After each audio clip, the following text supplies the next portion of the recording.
Halo teman-teman, pernahkah teman-teman melihat anak-anak yang berkembang kurang sempurna? Hari ini kita akan belajar bagaimana janin itu berkembang di dalam perut ibu dan hal-hal apa saja yang bisa membuat perkembangannya kurang sempurna sehingga ia terlahir dengan beberapa kondisi yang perlu penanganan khusus. Kita akan terlebih dahulu berkenalan dengan perkembangan janin di dalam tubuh ibu.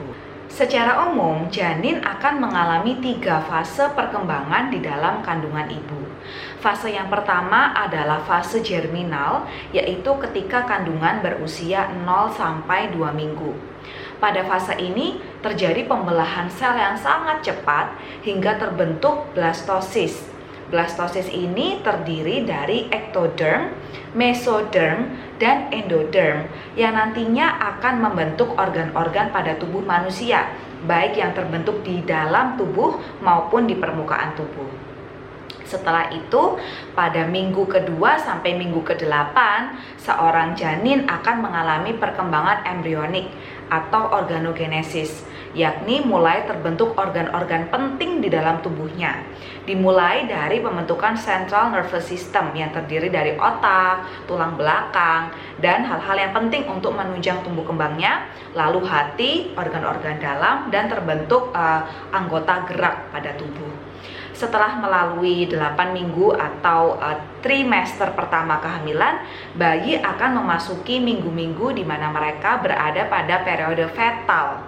Pada periode fetal ini sebetulnya bayi sudah terbentuk dengan sempurna. Hanya saja terjadi penyempurnaan organ-organ tubuh sehingga bayi bisa dikeluarkan dari perut ibu dalam kondisi yang optimal dengan organ-organ tubuh yang lengkap. Ketika bayi berkembang di dalam tubuh ibu ini, tidak dipungkiri bahwa akan ada faktor-faktor resiko dari dalam tubuh ibu maupun dari luar, dari lingkungan gitu ya, yang bisa berpotensi untuk menyebabkan damage atau beresiko terhadap perkembangan janin. Hal-hal ini disebut teratogens, teman-teman. Teratogens ini terbagi menjadi 3 hal, teman-teman. Ada yang faktornya memang dari ibu, ada yang dari obat-obatan, dan ada yang dari virus, gitu ya. Kita akan bahas satu persatu. Faktor dari ibu sendiri, ada beberapa penyakit bawaan dari ibu yang bisa membahayakan perkembangan janin. Misalnya saja ketika ibu mengalami diabetes. Ini bisa berpengaruh terhadap perkembangan organ-organ janin. Lalu yang kedua, drugs atau obat-obatan, misalnya alkohol, tobacco gitu ya. Kalau ibu merokok atau terpapar dengan rokok pada fase kehamilannya dan obat-obatan lainnya. Itulah mengapa ibu hamil itu kalau mau mengkonsumsi obat betul-betul harus atas rekomendasi dari dokter, supaya tidak ada kandungan dari obat yang bisa berpotensi untuk mengganggu perkembangan janin di dalam tubuhnya.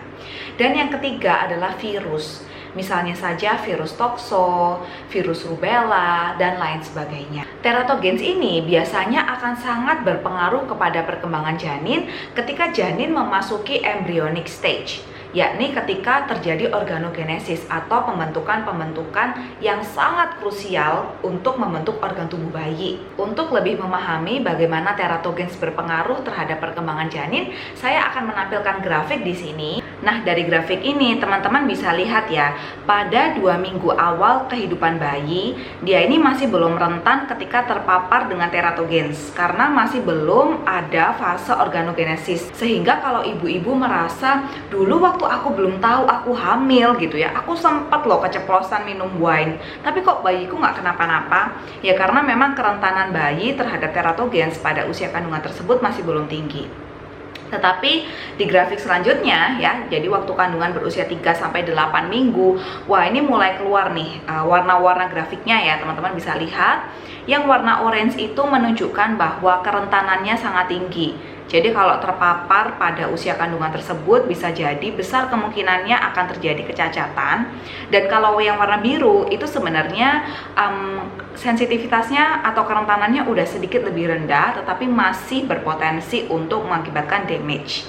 Kalau teman-teman amati pada perkembangan bayi di usia minggu ketiga, yang berkembang adalah central nervous system dan jantung terlebih dahulu. Karena kedua organ ini yang sangat menunjang kehidupan manusia gitu ya. Sehingga pada usia 3 minggu sampai dengan 6 minggu, itu teratogen sangat beresiko ketika terpapar dan akan mengakibatkan kerusakan-kerusakan pada central nervous system maupun jantung. Nah, setelah central nervous system dan jantung berkembang, daerah selanjutnya yang juga sangat penting yang berkembang adalah bagian-bagian indera. Dari mata, telinga. Dari sini teman-teman mungkin bisa mencoba untuk mengingat kira-kira apa gangguan-gangguan pada panca indera. Misal pada mata, bisa jadi ada kebutaan gitu ya. Kalau pada telinga bisa jadi ada ketulian gitu ya. Dan ketika anak tuli biasanya diikuti dengan kesulitan untuk berbicara.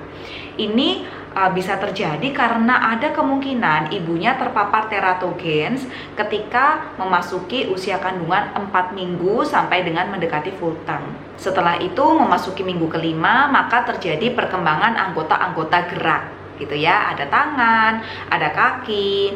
Dan dulu teman-teman ada kontroversi gitu ya, namanya tuh obat thalidomide. Saya juga nggak tahu bacanya gimana, thalidomide. Jadi obat ini sering digunakan dokter untuk mengobati ibu-ibu yang mengalami gejala morning sickness. Biasanya kan ibu-ibu yang hamil bisa muntah-muntah tuh. Ternyata obat ini ketika diminum ibu di fase kehamilan 4 minggu ke atas itu bisa mempengaruhi perkembangan janinnya. Sehingga pada saat itu sangat banyak bayi-bayi yang terlahir tanpa lengan dan juga kaki. Itu tadi teman-teman perkembangan janin di dalam tubuh ibu dan faktor-faktor apa saja yang bisa menyebabkan birth defects. Kita akan bahas lebih lanjut di kelas ya teman-teman ya. Sampai ketemu di kelas.